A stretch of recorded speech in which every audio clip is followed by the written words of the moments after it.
भक्त कलेश कलंक द्वापर युग की कहानी ये हस्तिनापुर में बीता वो जो सामने सबके लानी है। 100 पुत्र गांधारी के और कुंती को 6 का वरदान, कुछ पांडव कहलाए और बाकी को मिला कौरव का नाम। दुर्योधन को योजना आई भोजन में फिर विष्ठा मिलाया, भीम को मारने की वंशा थी बाल विवाह का ना हो पाया। आयोजित हुई ऐसी सभा सब वीर हुए थे जमा वहाँ, भीम ने जो फिर गदा घुमाया सम्मोहित था सारा समाज। जाति कुल सम्मान को लेकर कौशल का देने प्रमाण, कर्ण ने अर्जुन को ललकारा सूत पुत्र को मिली पहचान। ऐसा फिर षड्यंत्र रचा जो पांडु वंश का अंत करे, बचा लिया पर विदुर ने उनको पांडव वन पर स्थान करे। फिर ऐसा संदेशा आया न्योता जो स्वयंवर का लाया, होड़ मची थी वीरों की पर अर्जुन का परचम लहराया। भ्राता और पत्नी सहित घर को अब वो लौट चले, बिन देखे माता ने कहा वो शब्द भी दिल को भेद चले। शकुनी का प्रपंच सुनो पासों को फेंका जाल बुना, धर्मराज कुछ समझ न पाया राजपाट संग मान गवाया।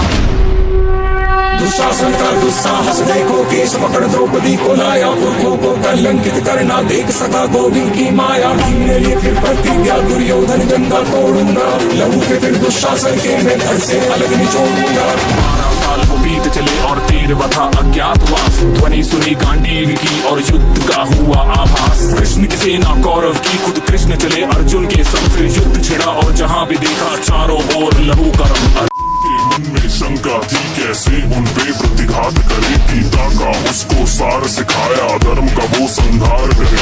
युद्ध का आया पहला दिन, तीरों की वर्षा होने लगी, भीष्म जो आए रथ पे तो पांडु सेना भी ध्वस्त लगी। दूसरा दिन जब युद्ध का आया अर्जुन ने कौशल दिखलाया, शस्त्रों की टकरार हुई और भीष्म न आगे बढ़ पाया। वरदान मिला था मृत्यु भी इच्छा से हो, पर शस्त्र उठे ना सामने जब से खंडी हो। खुद ही अपना राज बताया, मौत को फिर खुद गले लगाया। अर्जुन तीरों से शैया बनी, प्यास लगी पितामह को तो वो भी अर्जुन से ही हुई। जिसको कोई तोड़ सके ना ऐसे व्यू की रचना कर दी, तोड़ दिया एक बालक ने उस अभिमन्यु की हत्या कर दी। कैसा इनका हक है और कैसा इनका है ये धर्म, एक तरफ चलती है चिता और दूजी ओर चली है बदन।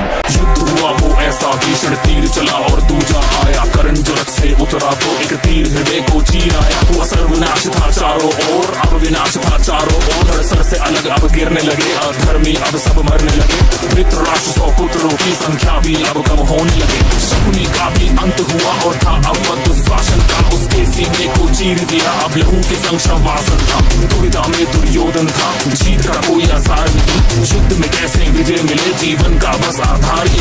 वज्र का उसको कवच मिला पर जंघा में कमजोरी थी, मातृ प्रेम और शिव आवाहन से शक्ति बटोरी थी। एक शिष्य बलराम का था और दूसरे संग थी कृष्ण की माया, फिर कंपन महसूस हुई जो इन दोनों की गदा से आया। दो योद्धा का पल टकराया, भीम लगा था कुछ असहाया, देखा जब मुरली ने तो इशारों में था कुछ समझाया। समझ के उस इशारे को जब गदा भीम ने मारा, वो दुर्योधन जंगा टूट गई ना उठ पाया दोबारा वो। अधर्मियों का विनाश हुआ, अंत में धर्म ही जीत गया, कलयुग का आरंभ हुआ और द्वापर युग भी बीत गया।